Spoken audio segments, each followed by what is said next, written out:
Donc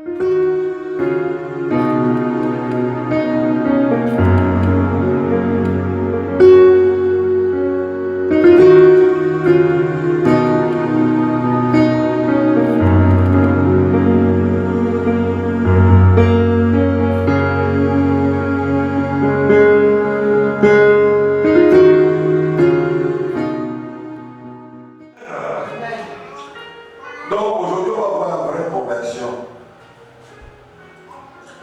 J'ai envie que cet endroit devienne encore bruyant pour le Seigneur, que les gens chantent ici. Alléluia.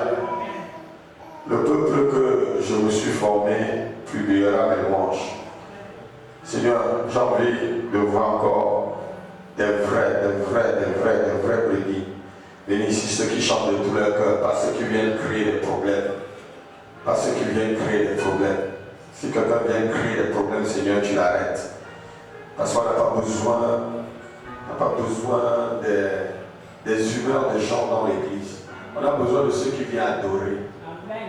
Ton humeur, garde chez toi. Garde chez toi dans ta chambre. Alléluia. Quand tu viens ici, c'est pour adorer. Amen. Et je bénis ma fille. Lève-toi. Je te bénis. Parce qu'elle demeure, viens jusqu'ici, elle demeure le responsable des chantiers jusqu'à Paris. Elle en a vécu des difficultés. Ma fille, sois solide. Et que tes épaules soient encore bien solides. Alléluia. Elle demeure la responsable jusqu'à Paris. Elle en a vu des verres et des murs. Hein? Elle n'en dit pas murs. Mais elle est toujours là. Amen. Est-ce qu'on peut vraiment acclamer le Seigneur pour elle? Est-ce qu'on peut acclamer? Acclame le Seigneur pour elle. Beaucoup sont venus vouloir la renverser. Je vais installer la comme responsable. Tu es ce responsable. Alléluia. Amen. La souris va rentrer dans la maison et chasser le chat. Oh, donc elle n'a pas entendu. Bon, vous acclamez. La souris n'entre pas dans la maison et chasse le chat. Alléluia. Le chat reste le chat de la maison. Va t'asseoir, ma fille. Va t'asseoir. Alléluia. Elle demeure responsable. On a vu tellement de choses qui se sont passées dans ce groupe. Amen.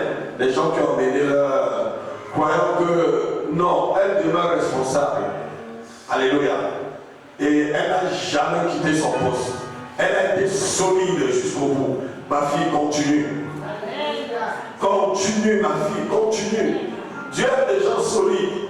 Vous savez, le vent, le souffle. La Bible dit que celui qui bâtit sa maison sur le roc, lorsque le vent va venir, la tempête va, cette maison va rester solide. C'est la preuve d'une vraie conversion.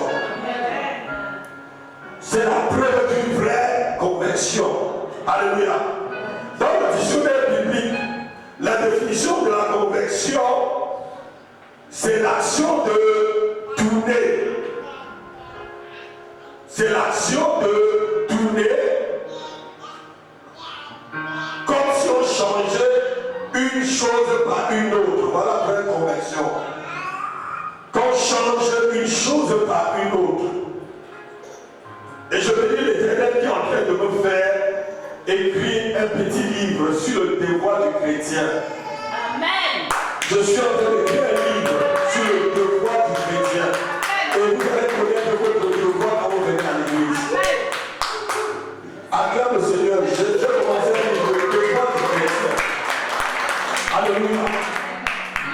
Parce que quand tu viens, si tu n'es pas converti, si tu ne connais pas tes devoirs, tu vas voir tout le temps. Ça veut dire, les gens viennent dans une église, ils veulent tout faire comme si on faisait dans l'autre église. Tu vas aller chez Papa Pierre. Tu vas lui dire, il faut vivre comme Papa Paul, Papa Joseph vivait dans sa maison. Ce n'est pas possible. Tu as vécu chez oncle Thomas et chez oncle Benjamin. Il y a 10 enfants, alors que chez oncle Thomas, il n'y avait que de 2. Ce n'est pas la même chose. Ça ne peut pas être la même éducation. Chaque maison a son règlement intérieur. Chaque église a son règlement intérieur. Comme chaque règlement intérieur. Dans votre famille, il y a un règlement intérieur, non? Papa, chez toi, je crois qu'il y a un règlement intérieur. Quelqu'un peut ressentir le chef de la famille. Tu vas dire, ici, là, c'est moi, monsieur Sidi.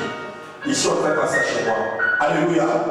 Amen. Même si c'est moi, le pasteur qui vient chez toi, je viens, tu vas dire, pasteur, ici, la pasteur, là, on ne fait pas comme ça. Oh. Parce que ici, là, j'ai mis les règles, qu'on entre à terre, on fait ceci comme ça. Et je respecte les règles. Lorsque tu entres chez ton père, respecte ses règles.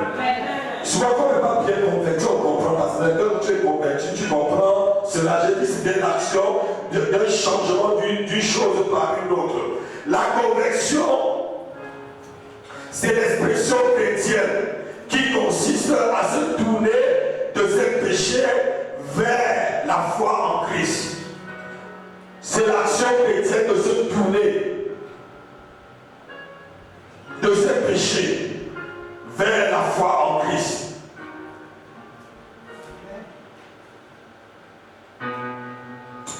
Elle est confirmée par une sincère repentance. Notez-le. Elle est confirmée par une sincère repentance. Et l'œuvre régénératrice du Saint-Esprit, elle est confirmée par une sincère repentance et l'œuvre régénératrice du Saint-Esprit.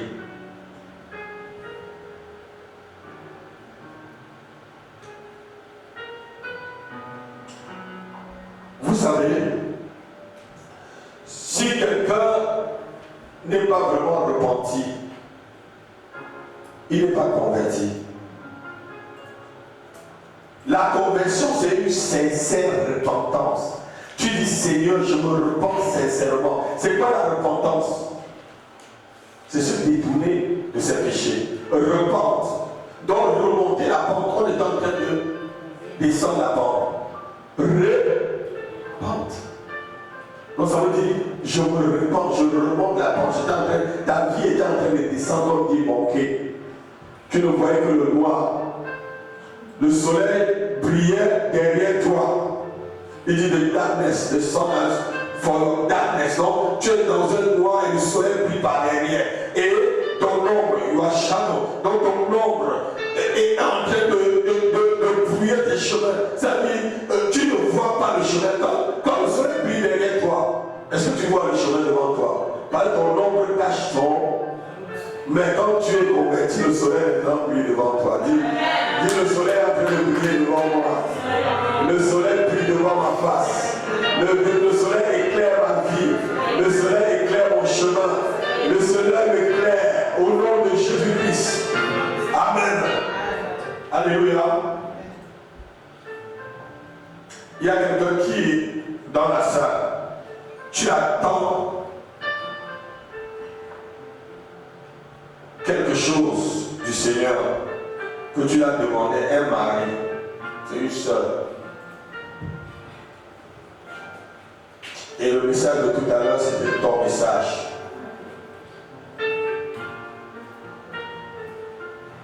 Tu ne crains pas tout ton âge. C'est lui qui a fait ton âge. Ne crains même pas, tu auras des enfants. Acclame le Seigneur, tu auras des enfants. Alléluia. On va voir quelques personnes qui se sont converties dans la Bible. Quelques conversions dans la Bible. C'est le jour de la Pentecôte. Vous notez d'abord les versets et après on va Actes chapitre 2, verset 41. Actes chapitre 4, verset 32 et Actes chapitre 6, verset 7. C'était le jour de la Pentecôte. On va lire Actes chapitre 2, verset 41. Et chapitre 4, verset 32, et puis je vais vous expliquer des choses.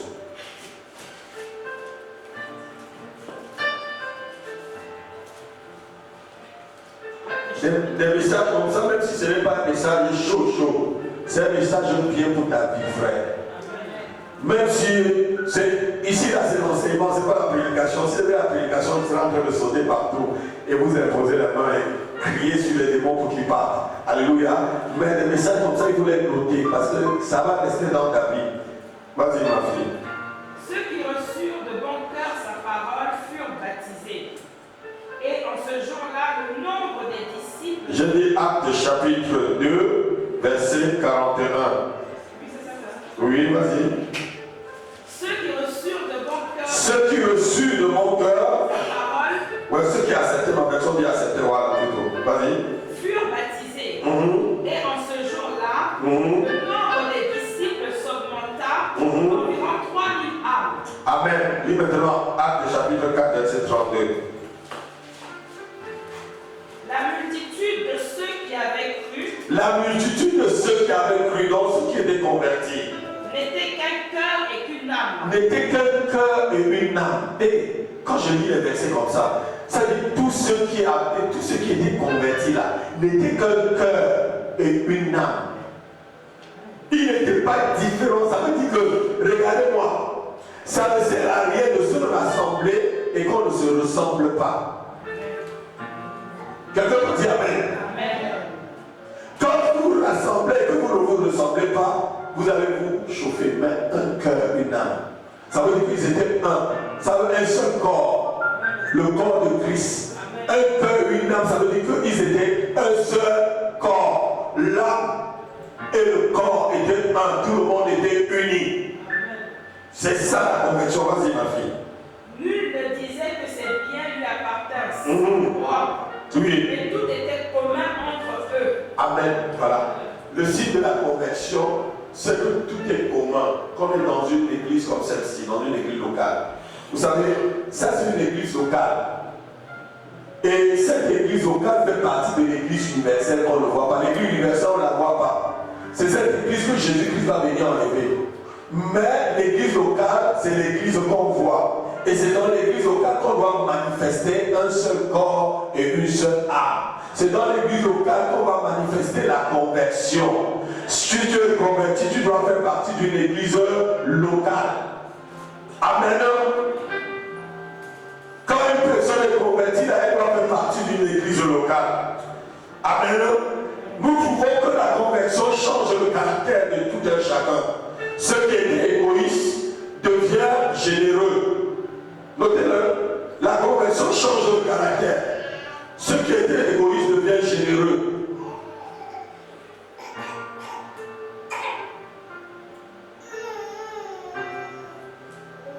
Plus personne ne disait que quelque chose l'appartenait. Quand tu demandes convertir, tu sais que tout ce que tu appartient à Dieu.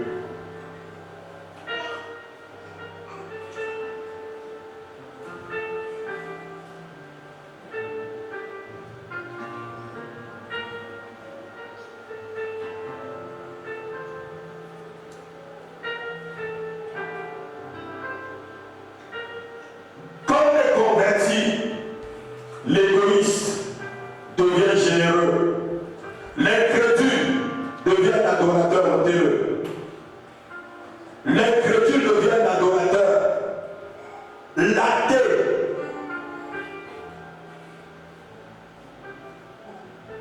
devient aussi un adorateur de Dieu.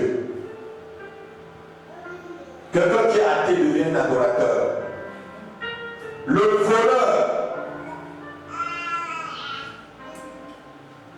devient quelqu'un de juste et d'honnête. Le menteur ne ment plus.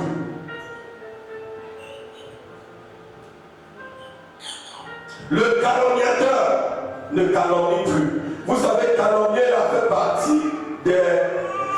des 10 commandements. Vous savez lequel commandement c'est la calomnie? Hein? Tu ne diras pas de faux témoignages sur ton frère. Et dans l'église de Dieu, pour connaître que quelqu'un est converti, c'est quand cette personne ne dit pas de faux témoignages. Quand tu ne murmures pas sur ton frère ni sur ta soeur. Par contre, tu murmures là, tu es en train de violer déjà un commandement. Quand tu murmures sur le pasteur, tu es en train de violer un commandement calomnier. Alléluia. Alléluia. On calomnie les gens tellement qu'on ne sait même plus. Je ne suis pas le seul à commencer à être calomnié. Même Paul a été calomnié. La Bible dit que la maison de Chloé, de la famille de Chloé, il se pourrait que c'était la maison où on se mettait là-bas pour dire le Congo ça. Vous avez déjà vu ça, non? J'ai entendu de ceux de Chloé, ceux de la maison de Chloé, que certains disent je suis de Céphas, d'autres d'Apollos, d'autres de Paul, d'autres de ceci. Alléluia. Donc c'était la maison dans laquelle on disait les Congos. Il faut que dans ta maison on dise les Congos ça. Dans la maison d'un vrai chrétien, on ne doit pas dire les Congos ça. Alléluia. Est-ce que vous comprenez? Donc, quelqu'un qui est converti n'accepte pas le Congo ça dans sa vie. Vous savez ce que j'appelle le Congo ça? C'est en camerounais. Je vois, en Côte d'Ivoire, on dit quoi? L'affairage. Ah, et chez vous, c'est comment? L'affairage aussi. Et comment on dit ça en français, ma fille? Rebecca, comment on dit ceux qui calomnient en français? Tu es française, non? Voilà, dis-moi. Bon, Raphaël, dis-moi. Comment on dit ceux qui calomnient? La médisance. Alléluia. Donc chez vous, c'est l'affairage. Donc ça fait, c'est le ministre des Affaires inutiles, quoi. Alléluia. Amen. Ça montre que tu n'es pas converti. Le temps que tu es en train de calomnier là, mets-toi à genoux, prie pour ta propre édification. Alléluia. Amen. Donc, je disais que lorsque quelqu'un est converti, s'il était un menteur, il ne ment plus. S'il était un voleur, il ne vole plus. S'il était un incrédule, il devient un adorateur. Alléluia. C'est là où on voit vraiment le signe de la conversion. Si quelqu'un te dit qu'il est converti, il fait toujours la même chose. Dis-lui, mon frère, tu te mens à toi-même. Parce qu'il y a des gens qui se mentent à eux-mêmes. Il est converti, il est même pire. Il te dit qu'il est converti, il devient même pire. Il va à l'église tous les jours. Mais à la maison, là, c'est lui qui crée des problèmes aux gens. Alléluia. Parce que quand il arrive ici, le pasteur parle, ça entre là, ça sort de l'autre côté. Quand tu viens ici, là, ne réfléchis pas. Quand je te dis des choses, ce n'est pas le Saint-Esprit que je te parle. Si je te dis une parole, ça commence à te chauffer le cœur. Prends cette parole-là au sérieux. Prends la parole au sérieux. Parce que ta parole, la Bible dit que la parole de Dieu est une épée à double tranchant. Si tu viens ici, je dis une parole, ça ne te touche pas, c'est que l'épée ne t'a pas encore touché. Si l'épée commence à te toucher, c'est que Dieu veut que tu sois converti. Amen. Oh non, non, ouais. C'est pas bien, quand on prie, je mets ça comme ça. Acclame le Seigneur pour moi, c'est vrai que je dis c'est vrai. Alléluia. La parole de Dieu, c'est une épée à double tranchant. Elle sépare la moelle et la jointure, l'âme de l'esprit. Quand ça sépare, tu vois, ça fait pas mal. Quand le pasteur dit voleur, tu vois dans ton lieu de travail, ton cœur commence à battre tout le temps. Et le pasteur parle de moi, qui a parlé de moi, pasteur. Peut-être la soeur que je l'avais dit que je vole, est partie dire ça au pasteur. Et le pasteur maintenant parle de moi. Personne ne vient me parler de toi, c'est le Saint-Esprit qui me parle de toi. Alléluia, acclame le Seigneur. L'exhortation que le Saint-Esprit m'a donné de vous donner avant le message là, c'est quelqu'un qui est venu me parler de vous, je connaissais vos problèmes. Je prie et quand j'entends sa voix, Alléluia. Et cette exhortation, c'est une forme de prophétiser. Prophétiser ne dit pas toujours ainsi parle le Seigneur. Prophétiser, c'est aussi exhorter, amener les gens à les encourager, à les consoler et tout ça, mais dans l'amour.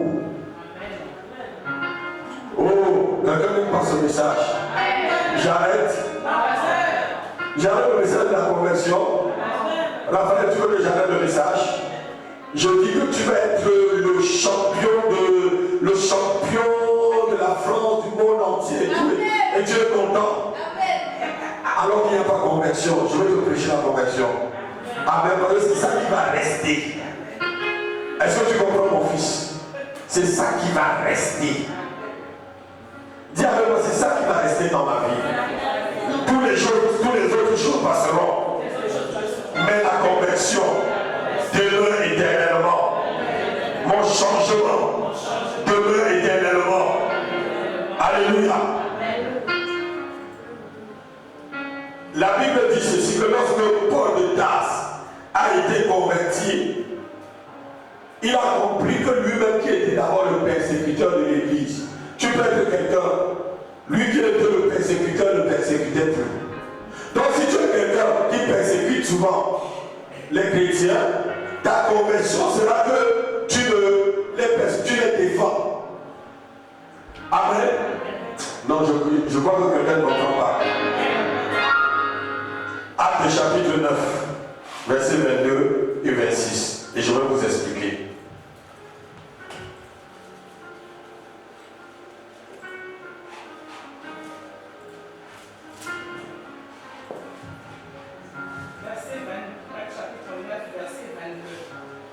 Cependant, Saul se fortifiait de plus en plus, et il confondait les Juifs qui habitaient Damas, démontrant que Jésus est le Christ. Cependant, il se fortifiait, il confondait les Juifs qui habitaient Damas, démontrant que quoi? Jésus est le Christ. C'est le même Jésus que lui persécutait. Il est démontré maintenant que Jésus est le Christ. Verset 26. Verset 26. Lorsqu'il se rendit à Jérusalem, Saul tâcha de se joindre à eux, mais tous le craignaient, ne croyant pas qu'il fût un disciple. Amen. Vous voyez un peu? C'est comme ça pour les chrétiens là. Est-ce que je mens? Quand tu vois quelqu'un qui est converti, là il était dans le monde, cette personne était un voleur. Vous voyez comment les chrétiens sont? Tous le craignaient, ne savant que n'était pas sûr qu'il était un vrai disciple, parce que comme il a tellement persécuté les gens, il vient encore à l'église et dit je suis converti. On dit non, non, non, non, non. Voilà. C'est toi qui tues les gens, tu es Étienne, non? Tu es tueur. Alléluia. La conversion fait d'un meurtrier un adorateur, un serviteur de Dieu. Alléluia. Si vous êtes converti, croyez que les autres sont aussi convertis. Ma fille, si tu as Christ, crois aussi que les autres ont Christ. Amen. Un frère converti n'a pas peur d'un autre converti, d'un frère dans le Seigneur. Quand tu es dans le Seigneur, tu te dis, est-ce que lui-même, je ne connais pas son état d'âme. Est-ce qu'il est sorcier? Oui, il est sorcier. Mais est-ce que tu as peur de qui? Ta vie est déjà cachée en Christ, qu'il soit sorcier, sorcière, ou n'importe. Ce n'est pas ton problème. Tu es converti. Dis, je suis converti. Je suis converti en Jésus-Christ. Et je n'ai pas peur de l'enfer. Je n'ai pas peur de la mort. Je n'ai pas peur de Satan. Je n'ai pas peur des sorciers. Je n'ai pas peur des agents du diable.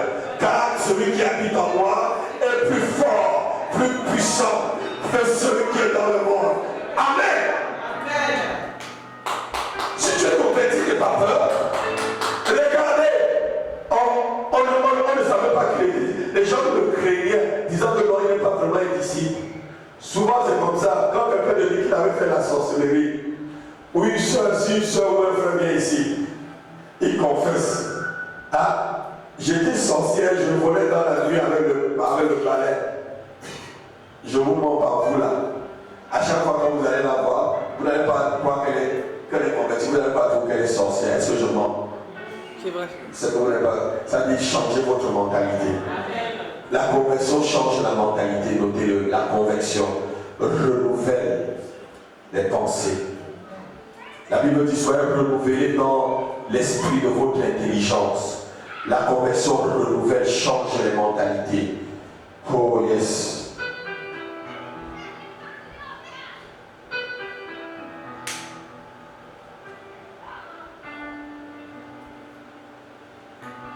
Un vrai converti voit toutes les autres choses qui étaient à ses yeux comme précieux, comme de la boue. Notre quelqu'un qui est converti, il va voir même son mariage pas très important plus que Jésus.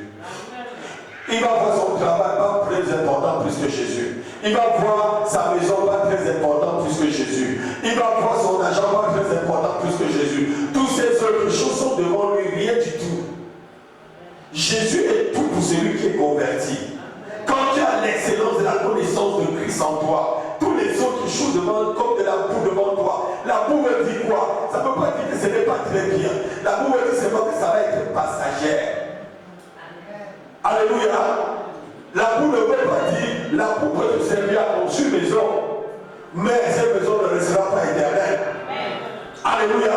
Donc c'est seul Christ qui va rester éternel dans ta. Quand la Bible dit la boue là, ne croyez pas que ça veut dire que c'est sale. Ça veut dire que tu passes au-dessus de toutes choses. Philippiens chapitre 3, verset 7 à 11.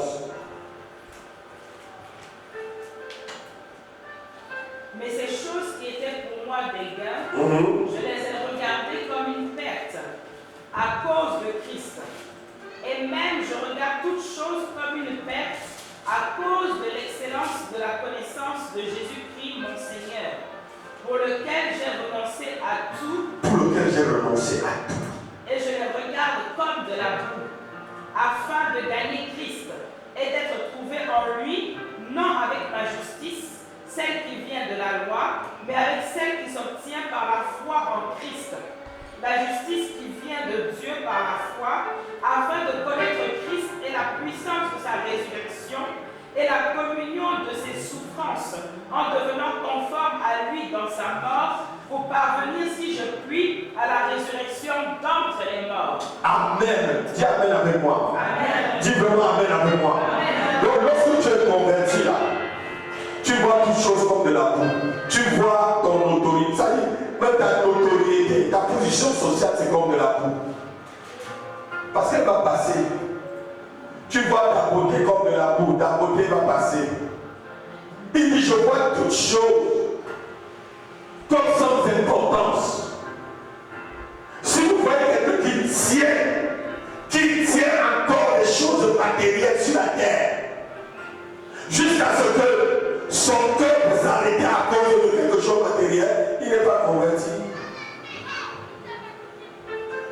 Rien n'attache mon cœur sur la terre. Est-ce que quelqu'un comprend ce que je veux dire? Rien. Si quelque chose dans ton cœur fait boum boum boum boum, quand vous savez ce que je veux dire là, ta poitrine tape très fort, quand on te retire la chose, c'est que ta conversion là. Ah, travaille encore ta conversion. Alléluia. Vois toutes choses comme de la boue. Touche ton frère, dis vois toutes choses comme de la boue. Même ceux qui me suivent à partir de voient toutes choses comme de la boue. C'est ça la vraie conversion. Aujourd'hui, on me demande de suivre plutôt la boue que de suivre la gloire, que de suivre l'excellence, la connaissance de Christ. Les gens disent, oh, voiture, maison, non, tout ça, même ça dit, je veux vous dire la vérité. Que tu sois converti ou pas, tu peux avoir une voiture, non? Que tu sois converti ou pas, tu peux avoir une femme, non? Que tu sois converti ou pas, tu peux avoir une maison, non? Mais pourquoi dans les églises, on montre plutôt ça aux gens? C'est Christ qu'on devait montrer aux gens. C'est Jésus-Christ. Tu peux avoir une maison, mais tu ne dors pas dedans. Tu peux avoir un lit, tu n'as pas de sommeil. Tu peux avoir le mariage, mais tu es troublé dans ton mariage. Tu n'es pas heureux. Tu peux ne pas avoir tout ça, mais tu es heureux. Oh non, non, non, non, non. Je dis, tu peux ne pas avoir toutes ces choses-là, mais tu es heureux. Alléluia.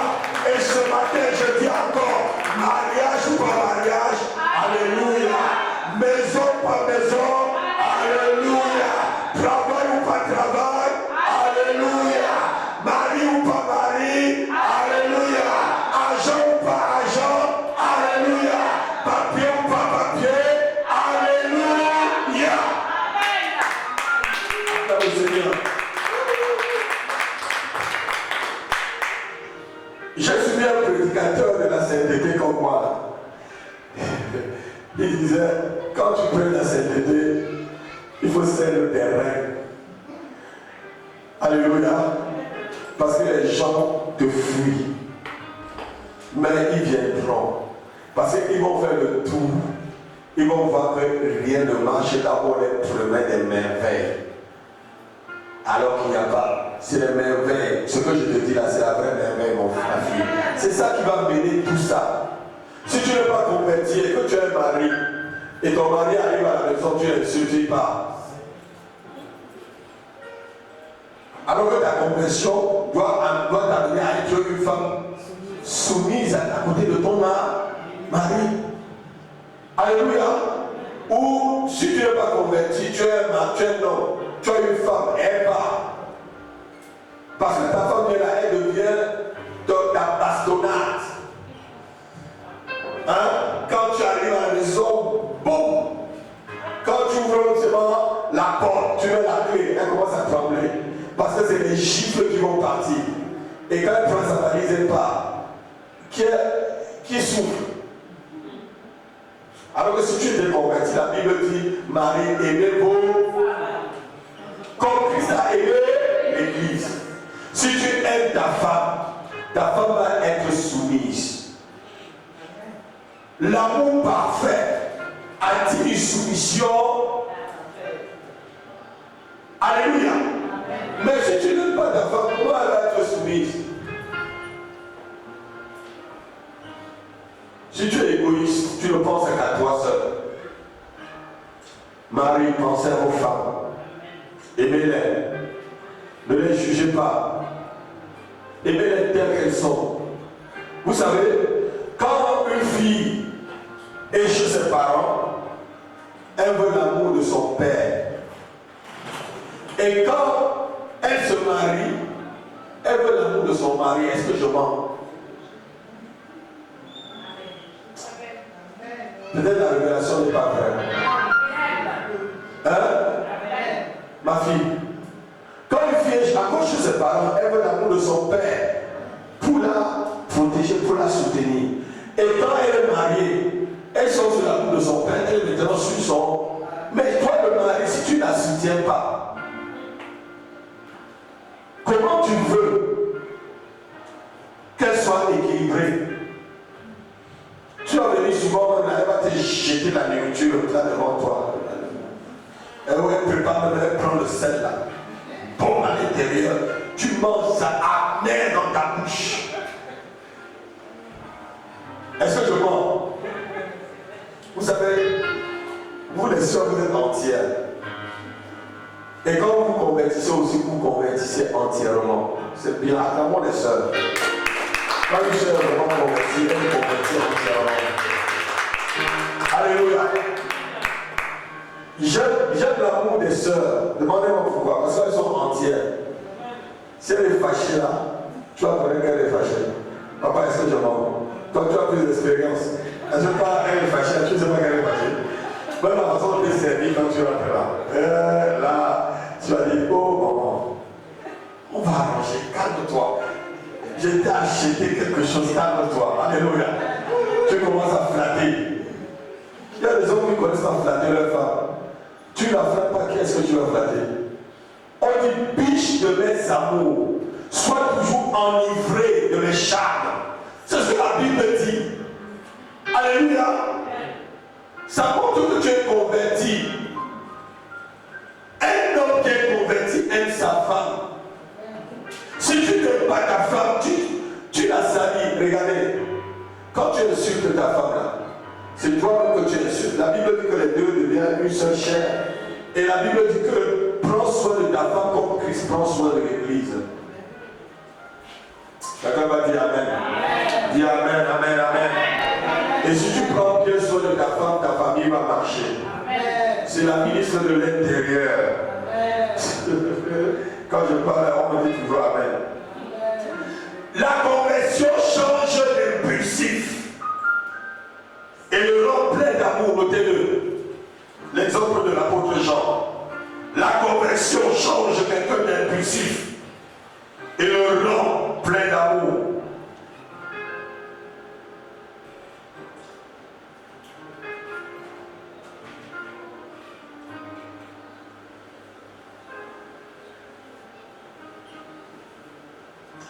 La conversion change quelqu'un de profane, comme l'apôtre Pierre, en une personne dont l'ombre guérit les malades. L'apôtre Pierre, son ombre guérissait les malades. Actes, chapitre 5, verset 15. L'ombre de Pierre guérissait les malades. Vous avez déjà vu ça? Et même Paul, lorsque Paul était vraiment converti, on devait mettre les mouchoirs sur lui, on allait mettre sur les malades. Et les malades étaient guéris. Ça s'appelle le ministère de la frange. Vous connaissez le ministère de la frange? C'était une frange qu'on demandait aux sacrificateurs de mettre. Un jour, je vais vous enseigner dessus sur le ministère de frange. Alléluia. Pourquoi est-ce qu'on pouvait mettre les mouchoirs sur lui et aller mettre sur les malades? Amen. Et que les malades étaient guéris. C'est pourquoi que mon mouchoir, je le garde très bien aussi. Alléluia. Parce que je sais ce que c'est. Vous savez, quand tu pries, tu dégages l'odeur spirituelle. Amen. Et ton odeur aussi, ça peut rester sur tes habits et tout. Pourquoi la dame a touché le Seigneur? On appelle ça à l'école biblique le ministère de la France. Pourquoi elle a touché la robe du Seigneur? Elle a été guérie. Elle n'a pas touché le Seigneur, c'est la robe qu'elle a touché.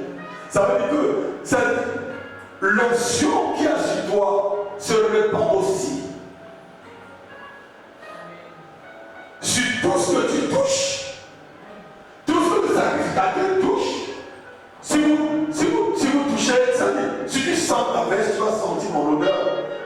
Et c'est l'odeur de mon onction. Si c'est une bonne onction, la Bible dit aux autres une odeur de mort, donnons-la. Mais aux autres une odeur de vie, donnons-la. Mais pourquoi vous ne comprenez pas la Bible dans ce sens-là? C'est une parenthèse. Alléluia.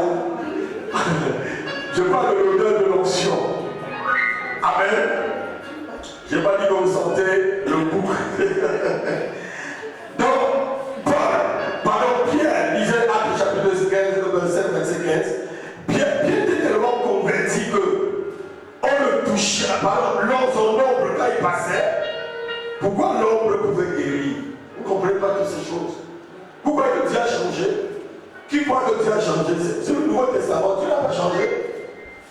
C'est le même hier, aujourd'hui, éternellement. C'est le même hier, aujourd'hui, éternellement. Cela dépend de ta foi. Celui qui a soif ce matin, il aura à boire. Celui qui a faim ce matin, Dieu va lui donner à manger. Si tu es venu ce matin et tu as soif ou tu as faim, tu le recevras.